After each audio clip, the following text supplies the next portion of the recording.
So 2.5 years after moving out of the White House, Michelle Obama is talking about her time as First Lady and the journey it took to get there.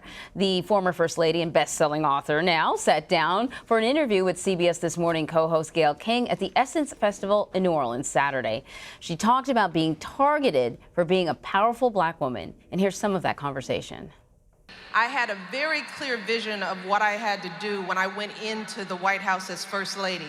I knew that it was up to me, that I wouldn't get the benefit of the doubt. I wouldn't get the benefit of being treated as the gracious, honored First Lady. As I wrote, I would have to earn my grace. You would have to earn your grace. I knew that very clearly, and I knew that I would have to quickly define myself. And I want all young girls out there to know, because we all struggle with that. People of color, working class folks, women of color, where people work to try to define us in a negative way before we get out there and we get a chance to write our own stories. And it happened to, yes, me too, Michelle Obama. Yes, Michelle Obama. But it is our job to tell our own story. So I knew I had to come in rolling up my sleeves, ready to work. I had to prove that not only was I smart and strategic, but I was going to work harder and faster and better and stronger than any First Lady in history. And you did. And I had to do that. And you did. Well, Gayle King is here, and yes, Gayle, she did. And despite she did that, yes. She did that, and yes. despite that, and I think if you look at any polls, I mean, I'm sure she was polling above sort of her approval rate. It was higher than her husband. Popular. She was very, very popular, but she still had to deal with these hurtful images, slurs. I mean, I don't know. She's human. She is human, and she said the punches hurt. You know, there were headlines like that called her an ape in heels at one point, right. Or Barack Obama's baby mama. That kind of very disrespectful. Racist. In a word, racist language. And I said, how did that not bring you to your knees? And, you know, she said, listen, I had a very strong sense of who I was, but it definitely hurt. At one point, she said to the president, listen, if you want me to get off the campaign trail, if this is hurting, I will come off the campaign trail, because I don't need any of this abuse. And he of course, said, no, that's not how I feel. That's not how anybody feels. We really need you on this campaign. And so she just sort of plowed through, because she has a strong sense of who she is. But even, you know, in her book, she talks about, which, by the way, is going to be the best-selling memoir. It's tracking to sell 12 million. Wow. She said that she was always put down and underestimated, or people who doubted what she could do. And she said, never let anybody define your definition of success.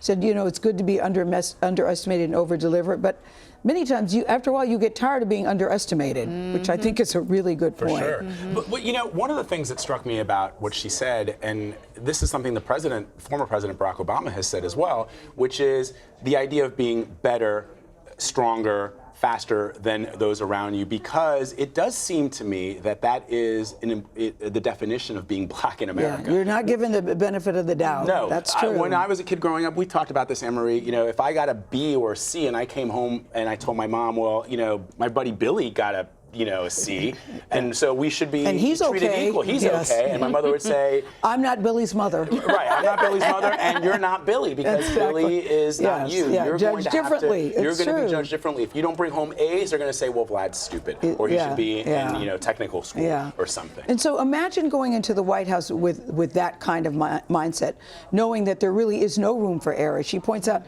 there was never a scandal in the Obama administration in 8 years.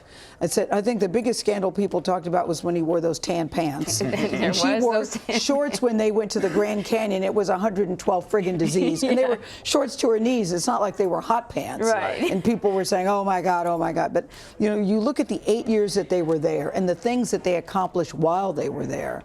It really is extraordinary when you look back. History will, I think, tell a very different story of this administration. Yeah, I totally agree. You have talked to her before. Yes. How is this different?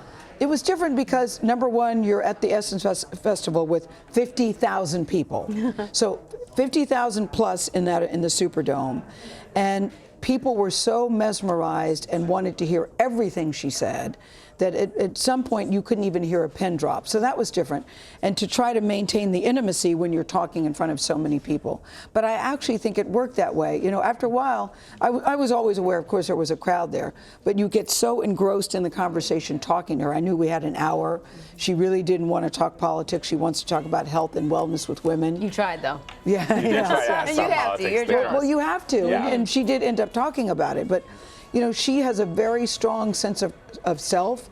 She feels really good about the life that she's living and what they're doing these days. So all good in the Obama house. So what did she say about the current political climate? Well, you know, listen, she is not going to engage in Trump bashing or taking on President Trump. That's not her style and not her mindset. But I did ask her this.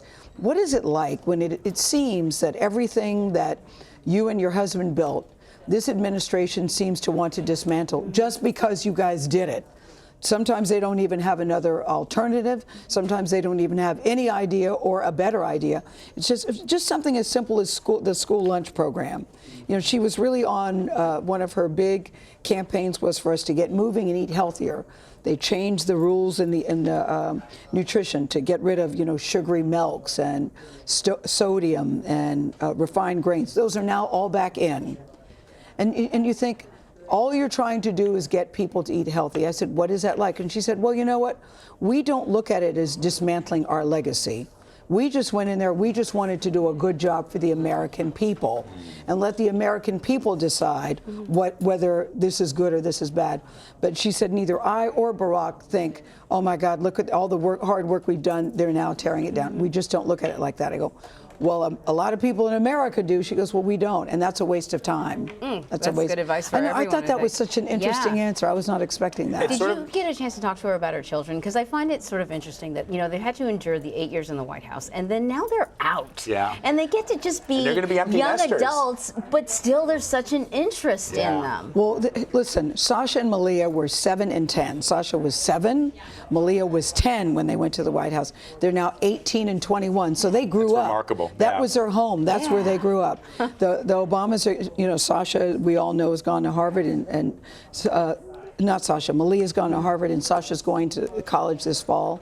So they are empty nesters for the first time. You know, they say, you know, once you're empty nesters, it either brings you closer together or brings you further apart, because it's like, oh, you're still here. Yeah, so what else are we going to talk about now that the kids are out of the house? They still have plenty to talk about. She's looking forward to that stage in their marriage and their relationship.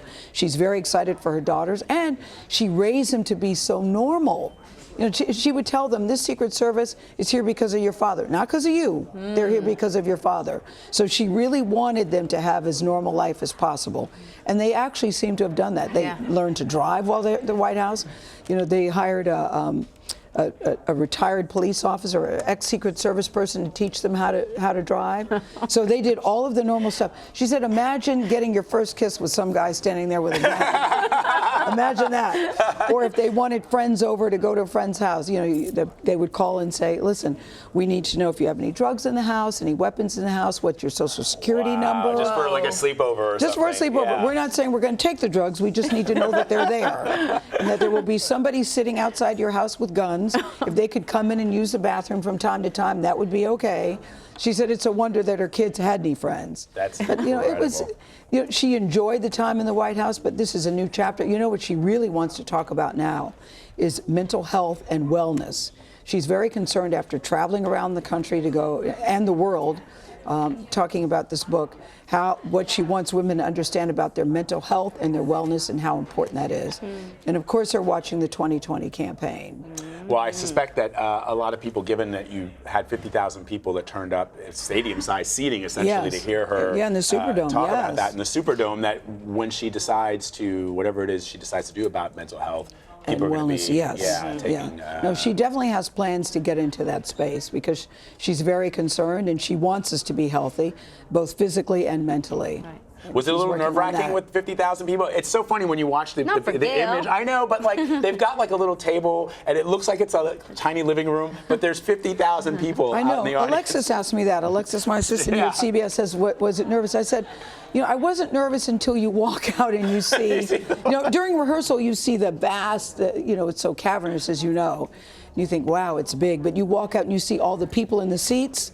There's no prompter. No prompter. So there's a part that you go, okay, all right, this is different.